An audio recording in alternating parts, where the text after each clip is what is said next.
Well, welcome to Shot Talk. I'm Aki Fujimura, CEO of D2S, and we're the managing company sponsor of the eBeam initiative. Today, thank you for inviting me to come to Nikon, your facilities in Belmont, California. I appreciate you coming here. Yeah, no, it's really nice. I was looking in the lobby at this book. This is how Nikon started, right? In 1917, it says binoculars. Yeah, it's pretty cool. Binoculars, then microscopes. Yeah, pretty cool. That's a long time, and from binoculars all the way to litho, right? Litho, immersion systems. It's just amazing. So we'll talk a little bit about your most recent advancements later, Yeah. but let's start with talking about you first. You were ASML fellow, and then you became Nikon fellow, and then you became, SPY fellow. Actually, maybe before that, and then in 2017, you were awarded the Fitzgernicki Award, Yep. right? And that's the highest honor, I think, as a lithographer. You're the biggest lithographer. It seems I don't know like about the biggest, but that's like, yeah, that's just an amazing career. But so you've dedicated your entire career to lithography. When did you decide that you were going to become a lithographer? well, years ago, I was always into science. And music. My family is all in music. My dad was a composer, conductor. My uncle was a premier basso at the Metropolitan Opera. But I was the science guy. And although I played violin, piano, we always went to school 6 days a week because Saturday was music day. Okay. At 16, I made my own telescope mirror. And then, yes, I was on the 7-year plan for my bachelor's degree, but I did end up with at Rochester Institute of Technology in photographic science. And it turns out that degree is specifically, it's beautiful for lithography because you're studying chemistry and physics and the optics. And so my first job was working in IBM, the manufacturing line. I had the entire back end of the line for lithography. So it was incredible. And then from there, I moved on to research, always in lithography, and spent many, many years in research. And that's essentially how I got into the lithography area. Rochester is where Kodak was, right? Rochester was where Kodak was. Definitely, yes. A part of your influence there? Or? So it's, I studied photography previous to RIT, Rochester Institute of Technology. I went to photography school for 2 years. But always stayed in the sciences. And so that's why I got into photographic science. And Kodak founded that or started that program years and years ago for Kodak. They needed engineers that knew both processing and optics. So it was a blend of art and science that drew you into photography. Definitely a blend. I was brought up to almost worship Leonardo da Vinci because da Vinci, he was a musician. He was maybe one of our first scientists. It was just wonderful. An artist, right? So the Renaissance, right? And I identify with that too because I really think there is a lot to be learned from multiple things, right? And I noticed that you've actually had a career not just in lithography, the science side, but also the people side, right? You're a very serious thinker about management and culture and things like that. But I think that comes from music. Yeah, we were always taught to perform, and always taught to when we would go to the opera because my uncle or my dad, they were so well known. There were many actors, famous actors, actresses, also singers, very famous singers, and we had to approach them and behave as little kids, for example. But in music, you're also taught how to perform in front of 500 people. Imagine you're a little kid and you have to play the piano or the violin in front of 500 people. I played piano in front of 20 people, but you played in front of 500 people. So it's a great experience and it's great learning for what you're going to do in the future. I love being with people, managing, and I love trying to get passion out of people, passion for their work. Yeah, yeah, And in lithography, you see that people are just passionate about this industry, yeah. so they love it, and we continue to go down Moore's law. Well, it's not really a law, but we keep scaling, going further. So it's and even my current job at Nikon, we handle all scientific endeavors that Nikon's interested in. So we help them with projects across the board. And right now we are doing projects with 8 business units. 8 business. 8 business of Nikon. Yeah, business units and divisions. Wow. So very diverse things, Very not just diverse. semiconductor. That's Many different things, right? semiconductor, it's additive manufacturing, AI, you name it, we're doing it. Yeah, well, I'd like to ask you some things about that, but like I know that you talked some before about Cambrian explosion and Yes. how that's connected. This is a classic Renaissance kind of a philosopher thinking. So can you share what? I think science is all about evolution. Yeah. And that's why when I gave that paper about the Cambrian explosion, it's about evolution. And if you look at lithography, we've evolved from essentially what used to be just a projection system, a very simple reduction projection system. And then we went into K1, different illuminations. Now we are looking at OPC, but OPC now with AI. And we're looking at curvilinear features, stuff like that. And you're almost approaching what I like to call, I guess they have the singularity, whereas the singularity is when machines will all of a sudden become cognizant and have human qualities. But if you think about it in lithography, if you look at what we're doing with OPC and where we're going, and we're including AI, the ultimate is probably something like a continuous mask. A continuous mask with phase and things like that, and you would get like the ultimate OPC. So that's just an example of evolution. So not binary, not just tritone. You're talking about everything. Continuous. You name it, it's there. So it's continuous, and but you see that in all aspects of industry. Whether Nikon recently got involved with additive manufacturing. With recent purchase of SLM, they do powder bed additive manufacturing. That industry has a 20% growth year over year. You will see an evolution of machines there, bringing in metrology. It's amazing. Current machines in that field have almost no in situ metrology, very, very little in situ metrology, as compared to, say, lithography. Lithography, we have lots and lots of sensors on our machines, always looking at measuring everything, lots of metrology. So you see this type of evolution occurring in other areas, other technologies. Yeah. So getting narrow into the digital scanner, right? So you've been talking about the new digital scanner technology from Nikon. I think that originally comes from Japan, or maybe there's a collaboration with the US. The idea was from Japan. One of my colleagues, Owa-san, I think you know Owa-san, but we built it here in Belmont. So the machine was built here. It's a proof of concept machine. Yes. It's SLM based, so that's spatial light modulators, micro mirrors, but it's a phase technology. So it's there are piston mirrors go up and down. You can liken it to a perfect phase mask.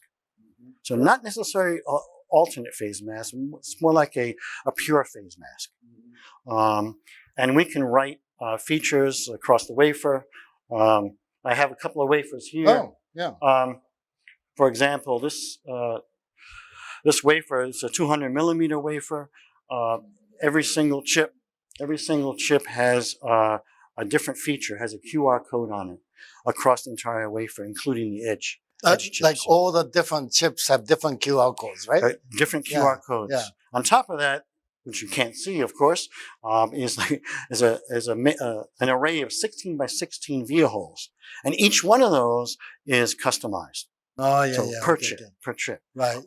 So this is the entire wafer is customized because it's direct write technology. Direct write.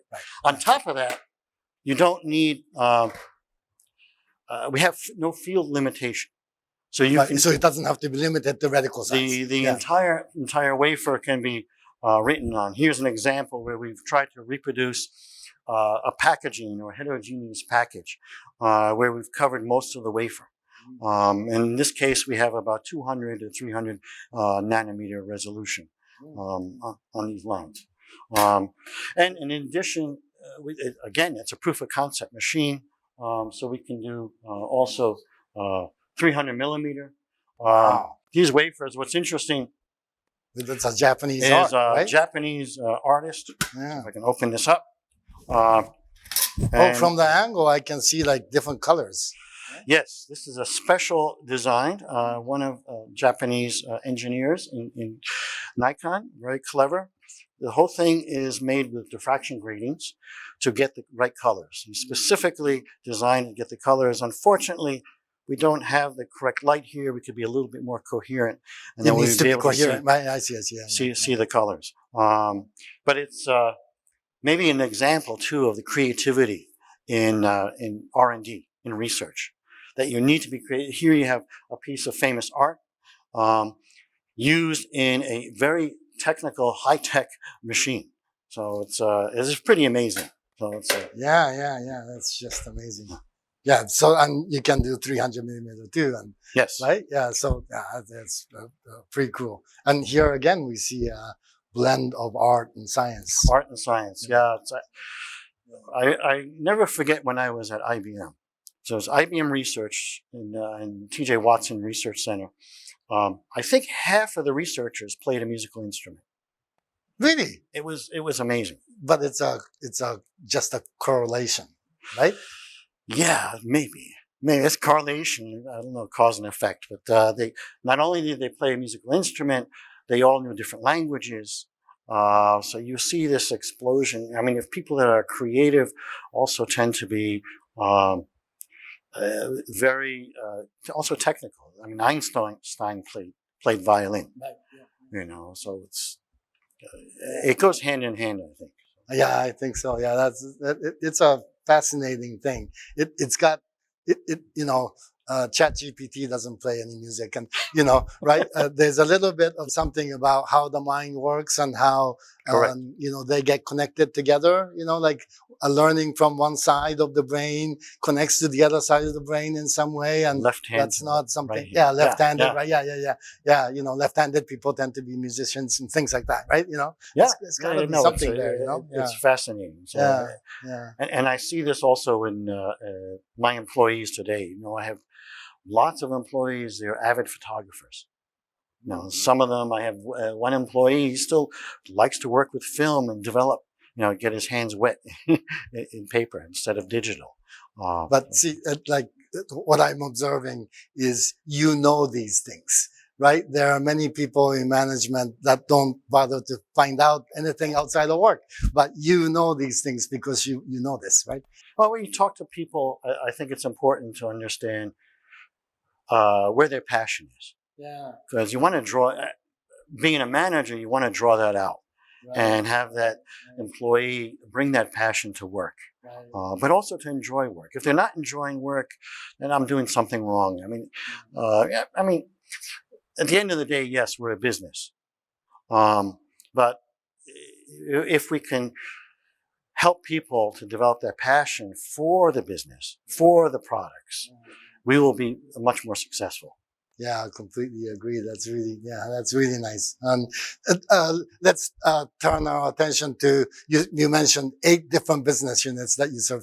Like, what are some of the other things that, you know, as lithographers in the audience might be interested in for, you know, non-semiconductor maybe So applications? yeah, of course, we're doing some work in a semiconductor business unit, and that's where the digital scanner is. But, you know, for example, I have control guys, and they help Nikon corporate with the control algorithms for stages. The specifications on stages these days are angstrom level or even sub-angstrom level. We are doing projects for a flat panel display group. If most of the lithography people, they know how big like an EUV system is. Flat panel display system is almost bigger. These systems are absolutely gigantic. Other areas... Because it's one-to-one dimensions, right? Yeah, they're essentially two-story building, which is the tool. And not the light source or something like that. It's no.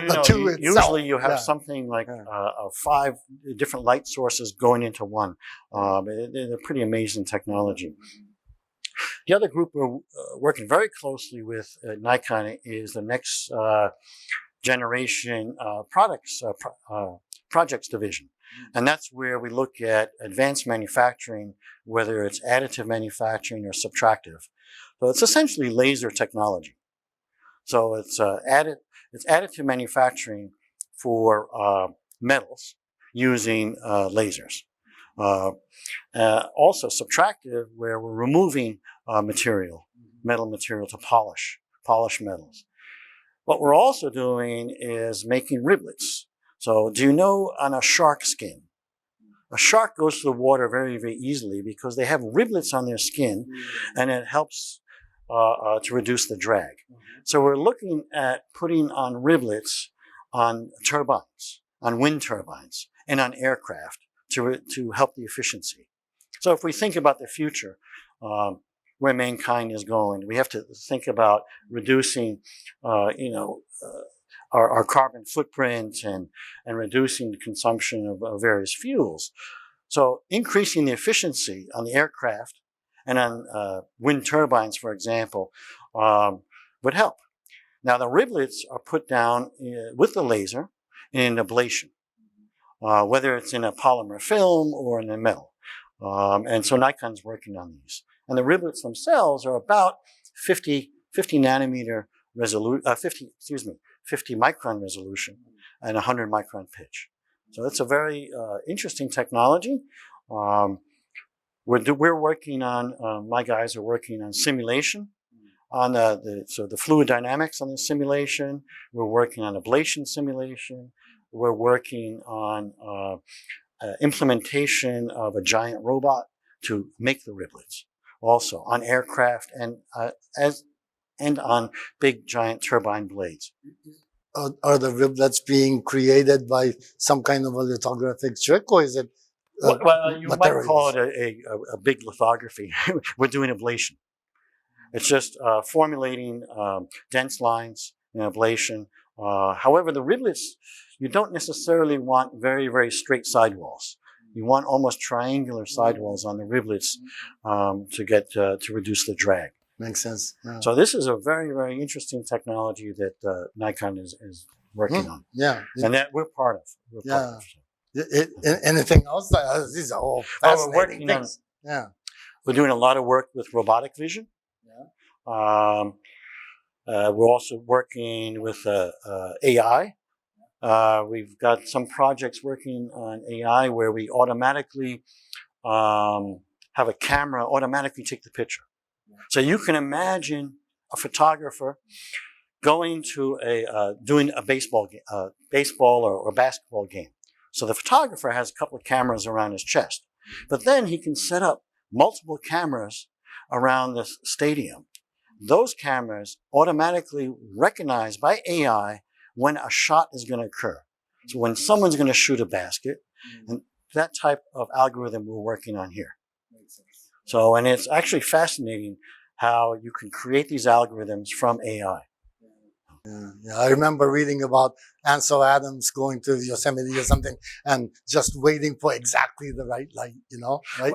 It's very similar. Ansel Adams, because I studied photography, Ansel Adams would have about 10 assistants. He would set up view cameras, 10 view cameras.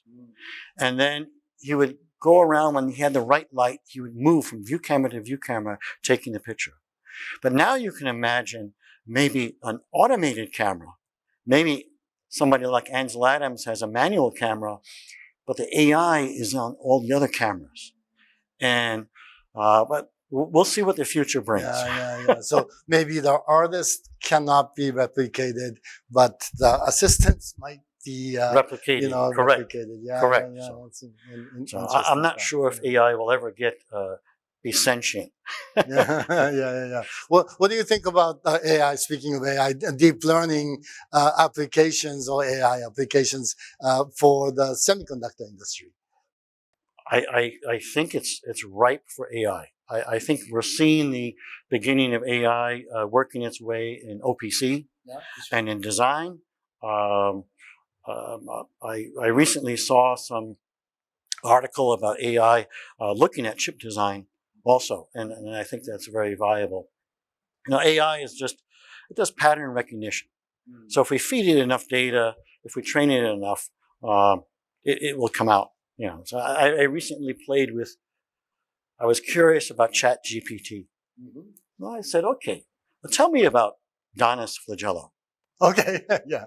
So it came up with the most insane responses. It said that I was born in 1953, which is not true. It said I was a tenor at the Metropolitan Opera. None of my family has ever been a tenor. Oh, although they did sing in And it opera. said I also died in 1991. So, Oh no, oh no. so much for Chat GPT. Well, but it was all with perfect English, though, right? It was in perfect English, and it sort of made sense. And if you gave it to someone, they would believe it. They might believe it. Yeah, that's the danger of it. But also, it is actually pretty incredible technology. But it's not about what it says; it's about how it says it. But on the other hand, yesterday I tried Bard. So Bard is the Google AI. Okay. And I asked Bard, I said, give me a model in MATLAB of the aerial image of a lens with an NA of 0.3. And it gave me beautiful MATLAB code, all for the aerial image, using Fourier transforms, perfectly commented. Really? So I was totally amazed. So I had to show it to some of my directors, and they were blown away. So Yeah. Translating from language to language and stuff like that. You can do it with programming language to programming language. Those kind of things. I turned around and I asked it the same question, but I said, "Give me the Python code." Oh yeah, exactly. And it did it perfectly. Yeah. So, but this is it's pretty amazing. I don't know. I'm still digesting what I saw. And I think it can help us advance development much faster. Yeah. And if used correctly. Good code, that's the important thing. Yeah. It's the reliability aspect of it, I think, is important. So, including the effects of the deep learning or using AI to advance lithography, getting back to lithography, what do you think about the future of semiconductor lithography? Like, transistors are going vertical and interconnects becoming more critical, right? But like beyond 2 nanometer, we know it's going to be fine, 2 nanometer. Beyond 2 nanometer, how is it going to continue to scale? Or I think the scaling will still continue, maybe not to the same pace. It can't. I know our competitor ASML has come out. They're looking at Hyper NA. High NA, Hyper NA. That was my PhD dissertation, so it's dear to my heart. When I was doing my dissertation, I was looking at 0.95 NA in lithography, and people thought I was crazy. So now we're doing 1.35 in immersion. So definitely those type of systems in EUV will push, it'll probably push the minimum resolution probably to 10, 8, even down to 5 nanometers. Beyond that, I think the advent of integrating, heterogeneous integration, I think will really help not just the dimensional scaling, but the performance. I mean, you're going to get the performance jump from the heterogeneous packaging, I believe. When I first worked at IBM, the big thing there was packaging, because half of the speed of the computer was from the package. And you're seeing, we're coming back to the past again. We're doing the same thing. We're we're looking at the package and saying, what are we losing in the package? How can we gain the speed back? So we're doing that all over again, which I find fascinating. So, and I see going, yes, we're going to go vertical. We're going to go to the heterogeneous packaging, very, very complex packages. I don't see necessarily an end there, because I also have a project. One of my guys is very closely looking at quantum technology. And where does quantum technology go? So I think in another 10, 15 years, that can come to the fore, for calculations. Yeah. So the human innovation, right? I mean, this is amazing. When you think there is a limit to something, there's something else that comes up, right? Correct. And it might be just in time. It might not be exactly just in time. It might be a little delayed. So there might be a period where, there's a slowdown or something, but, it's always happened, right? You talked about Cambrian explosion, right? There is this thing that's happening right now. I think. Sometimes you'll never know what happens. Yeah. You'll have a mutation and it'll be better. Yeah. I mean, I think we both got to be in our career in a really exciting time in this industry. What do you think is going to happen to the people that are coming up now at 22? Like, do they get to see the same kind of explosion, or is it like, they're like numb to this explosion and it's just normal? I don't know. I think I feel myself, I'm very fortunate to have started in the early 80s in this industry, and seen all the explosion. And it's sort of like entropy. Things they never get simpler. Things always go from simple to complex, and they continue to go complex.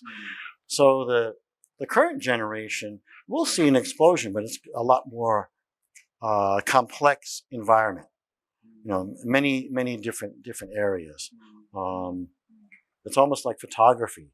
When I started out photography, I was 12 years old. I had my own darkroom. Very few people had darkrooms or knew how to do anything.